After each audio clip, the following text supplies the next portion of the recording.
Hello students, बेटा आज हम करेंगे वर्कशीट नंबर 67 जो कि हमारी वर्क एंड एनर्जी वाले चैप्टर से ही रिलेटेड है।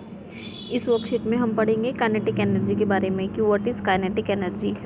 लास्ट वर्कशीट्स में आपने पढ़ा है कि जो एनर्जी क्या होती है, the ability to do work is known as energy. ठीक है, और हमने ये भी पढ़ा था कि जो एनर्जी है उसके डिफरेंट फॉर्म्स होते हैं।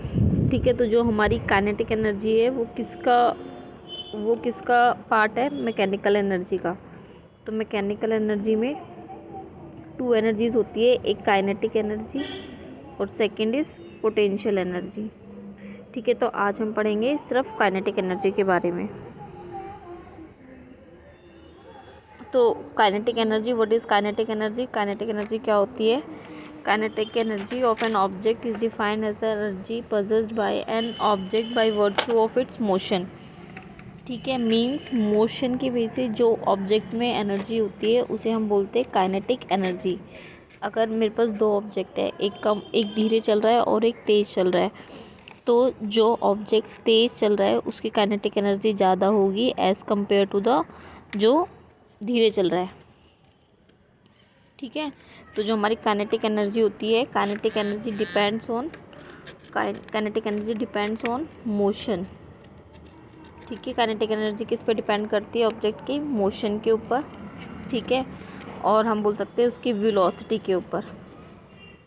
काइनेटिक एनर्जी का जो फॉर्मूला होता है वो होता है हाफ एम इंटू वी का स्क्वायर। ठीक है, अगर हम इस फॉर्मूले को देखें तो हमें दो चीज़ें दिखाई दे रही है, एक m मीन्स मास और एक v मतलब वेलोसिटी। इसका मतलब क्या हुआ कि जो काइनेटिक एनर्जी होती है वो ऑब्जेक्ट के मास के ऊपर और वेलोसिटी के ऊपर डिपेंड करती है। ठीक है, अगर मेरे पास दो ऑब्जेक्ट है जिनकी वेलोसिटी सेम है बट एक का मास ज़्यादा है एक का मास कम है, तो किसकी काइनेटिक एनर्जी ज़्यादा होगी? जिसका मास ज़्यादा है।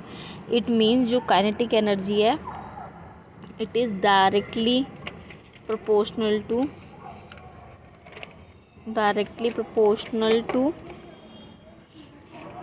mass and velocity।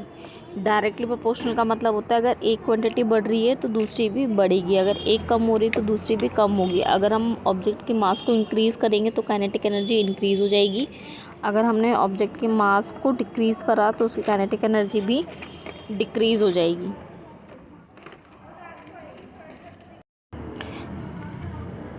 ठीक है, अब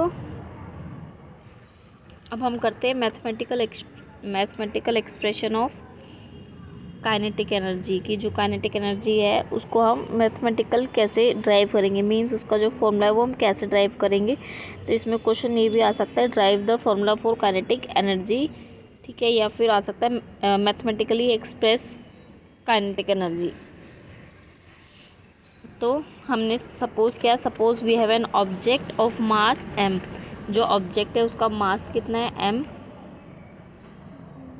ठीक है, उसकी वेलोसिटी इनिशियल वेलोसिटी जो है वो उसकी u। हमने सपोज कि N object of mass m is moving with an initial velocity u। ठीक है, और उसमें जो डिस्प्लेसमेंट हुआ वो हुआ s। तो डिस्प्लेसमेंट मेरा s, mass m, mass of an object m, velocity u। ठीक है, और डिस्प्लेसमेंट s है। ठीक है, फिर then we applied an force F। ठीक है, उस ऑब्जेक्ट के ऊपर हमने एक फोर्स F लगाई। ठीक है, जब हमने उस पर फोर्स लगाई तो उसमें एक एक्सेलेरेशन प्रोड्यूस हुआ जिसको हमने माना a, और उसकी जो वेलोसिटी है वो u से v होगी, मतलब उसकी जो फाइनल वेलोसिटी है वो v होगी, उसकी वेलोसिटी इंक्रीज़ कर गई। तो हमने उस ऑब्जेक्ट के ऊपर कितना वर्क किया, तो वर्क का फॉर्मूला हमें पता है W=F/s, कि उस ऑब्जेक्ट के ऊपर हमने कितनी फोर्स लगाई और उसमें कितना डिस्प्लेसमेंट हुआ। ये हमारा वर्क का फॉर्मूला है। ठीक है, फोर्स का फॉर्मूला क्या होता है? सेकंड लॉ ऑफ मोशन में हमने फोर्स का फॉर्मूला निकाला था F=m/a, मास इंटू एक्सेलेरेशन। तो मैं क्या करूँगी, F=ma, मतलब F की जगह मैं ma पुट कर दूँगी यहाँ पे। तो अब मैं इसको लिख सकती हूँ W=m/a/s। ठीक है, अब ये हो गया। अब हमने थर्ड इक्वेशन ऑफ मोशन में पढ़ा था वी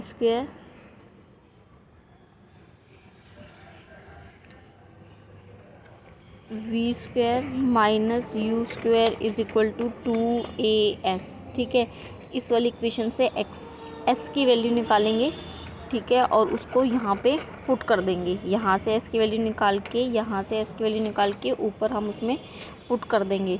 तो जब हम एस की वैल्यू पुट करेंगे तो वो आएगा W is equal to M into A into V square minus U square divided by 2A। ठीक है, 2A, ए से ए, 2A है यहाँ पे, A से A कट जाएगा हमारा।